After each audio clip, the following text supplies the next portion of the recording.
Thank y'all for y'all being there.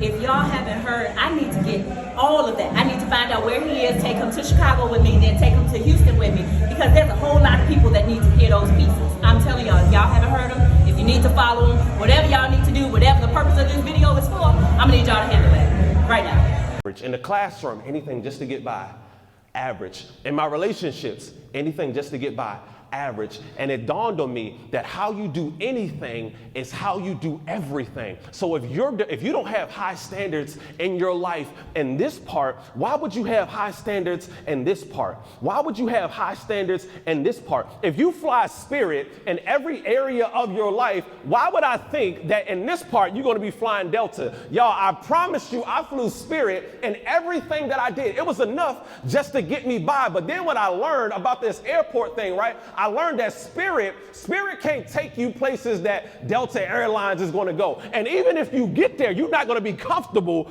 getting there. So why would I put myself through unnecessary turbulence that I don't have to go through? I'm 6'3". I do not want to sit in the aisle of life like this trying to figure out, oh my gosh, are we going to land at any point? Y'all, I had to raise my standards. And then I got to the point where I said to myself, I'm flying Delta in everything that I do. It's deeply impactful. We couldn't have asked for a better way to send our students off. It was uplifting, it was inspiring, it was motivational. We will definitely be having you back here at Georgetown High School. I was inspired, but most of all, my 6th grade students, 7th grade students, and 8th grade students were more inspired than I have ever seen them.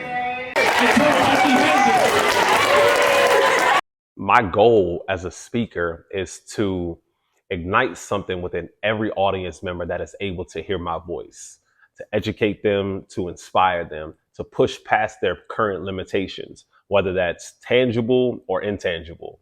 Now, I didn't know what that would look like. All I knew was that I had a gift, and it was my responsibility to share that gift with the masses, to teach them and to educate them. So this is me pouring back into the world what was once poured into me. We had Backpack Jeff here today to speak to our students about diversity and realizing your own worth, and it was very, very inspiring. Thank you, Backpack Jeff. I think your speech was very relatable to our young people. You gave them some good life lessons that they can apply today as well as in the future, and I think they like your shoes. It was amazing. The students really, I think, got the message of dream big and dare to dream. Everyone is looking to book him. You should do it. Backpack Jeff, what I learned today was that you shouldn't let fear stop you. Backpack Jeff is the bomb. Backpack Jeff was so amazing. I definitely encourage you guys to book him at your next college event. We're definitely going to have him back next year, so make sure you get him quick. There's nothing more powerful than stepping off that stage and being embraced with a hug and hearing someone say, "You changed my life." And as a speaker, sometimes you don't really know the impact that you're having on people until the speech is done and people come up to you and they say, "You've changed my life." A brother gets up and he starts speaking into the atmosphere. And I remember at a time a man would say something to my mom and she would cry. And so you said some things that affected her. You said some things that affected her very quickly. And when I consider what she said to me because of what you imparted into her, because of what was induced in you at a time that we couldn't share with you, but now you're creating it and sharing it with us, I have to say thank you. Think about this. Would you go see a movie where everything worked out?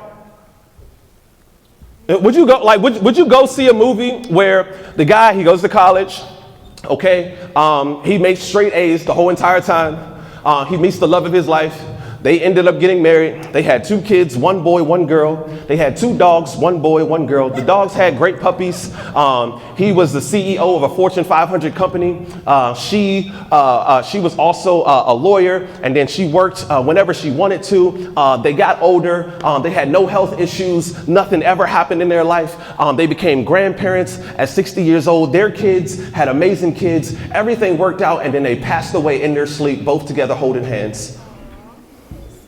That sounds great. That sounds great, but I would never watch that movie. I would never watch that movie because the conflict, the stuff is what makes the movie exciting.